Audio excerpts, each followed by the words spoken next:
Fortnite originally released as a co-op survival game, also known as Save the World. They announced this in early 2011 as a cooperative construction-based zombie shooter. However, this had a slow start with huge delays due to bugs, and a lengthy beta period and quite a steep price of $40 or 30 Great British pounds. Once it had launched in July 2017, Save the World had little to no traction despite the revolutionary building mechanics and the top-tier graphics. The media labelled it as the quickest entry and exit to the gaming market. Chapter 2: The Rise of Battle Royale. The turning point of Fortnite came when Epic Games announced a free-to-play Battle Royale inspired by the popularity of PUBG Battlegrounds and H1Z1 Battle Royale. This mode had 100 players on a large map having to collect guns, ammo and resources to help them stay alive and be the last one standing. However, Fortnite was a bit different to the classic Battle Royale games of the time. They had implemented a unique mechanic which everyone knows to be building. Alongside the cartoonish art style and frequent updates, Fortnite quickly attracted millions of players around the world, influencing pop culture and social media, quickly becoming one of the most recognisable games in the world. Chapter 3: The Evolution. In late 2017, early 2018, Fortnite had become the largest game ever, being on almost every new generation console such as the Xbox and PS4 as well as the PC, making it widely available for everyone to play. On December 14th, 2017, Fortnite had released a Battle Pass, only available for a set period of time, containing skins, pickaxes, dances and more. Once the end of the season had come, the Battle Pass would disappear forever, and all items included were no longer available, creating a sense of limited quantity and making players more enticed to buy it. Chapter 4: Live Events.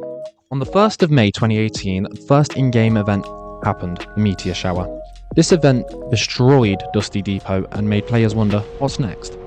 Well, what was next was the biggest event in my opinion: Blast Off. This event had a huge rocket shoot into the sky, shooting back down onto the island and creating a huge rift in the sky. After half a year of rinse and repeat seasons with a story behind them came February 2nd, 2019, with an in-game concert featuring Marshmello, which I personally played. Fortnite would continue the trend of having huge artists and DJs collaborate in-game, pushing the game higher and higher, some of these artists being the likes of Travis Scott, Ariana Grande and Eminem. Chapter 5: Fortnite's Flip. Fortnite continued making huge leaps into 2020, having an entire season collaboration with Marvel, which was unseen at the time. No other game had a collaboration this big and this good. They continued the same trend with Star Wars, Batman, Marvel, and other media. Fortnite Chapter 2 and 3 continued to innovate, bringing in new mechanics, maps, and new seasonal content that felt refreshing and exciting. Despite competition, Fortnite remains one of the most popular and influential games to ever exist. Chapter 6: The Fall of the King. The release of Chapter 4 was severely underwhelming, with updates slowing down, and this chapter being one of the longest and most repetitive chapters to date. Come the end of Chapter 4, the player count was so low it worried Epic Games. They realised they had to take drastic measures to ensure their future in the video game market, so they did. The release of Season OG in December 2023, the biggest revival of any game to date, bringing back the original map, weapons and graphics. Player base erupted from only 2.8 million concurrent players during Chapter 4 Season 4 to an astonishing 44.7 million players on the first day of Season OG, fully securing Fortnite's future in the market. Now, from here on out, it's all my opinion. I'm sure many of you out there will actually agree with me on why I think Fortnite is pretty much as good as dead. Like, there are a total of 13 Epic Games created modes consisting of Save the World, Zero Build, Builds, Reload, Reload Zero Build, Lego Fortnite, Rocket Racing, Festival, Team Rumble, Ranked Zero Builds, Tournaments, and the Fall Guys modes. In my opinion, Epic Games they've spread themselves too thin, focusing on too many modes, hence making the base game so boring and lifeless.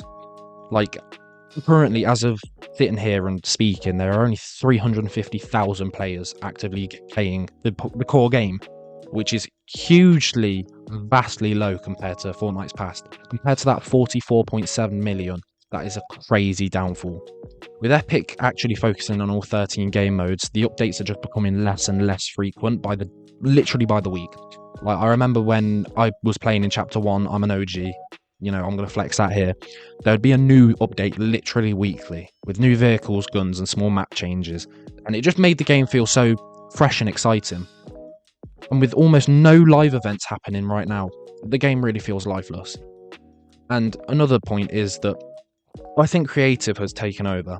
Like, they've integrated creative into the main screen, and to me that makes the UI feel way too bloated and confusing. There's over like 5 million creative maps to choose from, and it is so difficult to find something interesting and fun to play.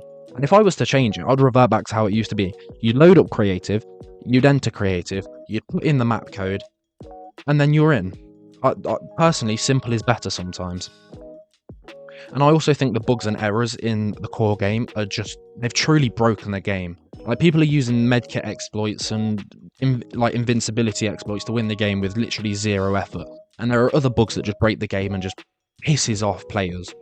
Like, alongside with weapons being extremely unbalanced, making it harder and harder to have fun in Fortnite, and people having to rely on mythics and cars to keep themselves alive, it is just...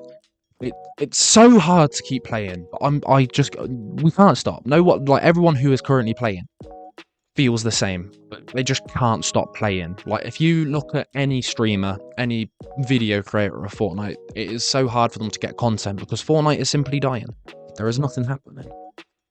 But in my opinion, I think Fortnite is great. It's actually probably one of the greatest games I've ever had the pleasure to play. I'm left with that feeling of wanting more. You know, I want more updates, want more weapons. I just want to have more fun. I think the issue that people the likes of me have is simply we've grown up. We all started playing when we weren't even teenagers yet. And now that we're growing up, getting jobs and going to university, it's just the way it is.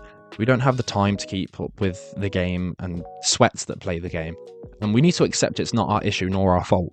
Just play whatever game makes you feel happy and live your life. Goodbye.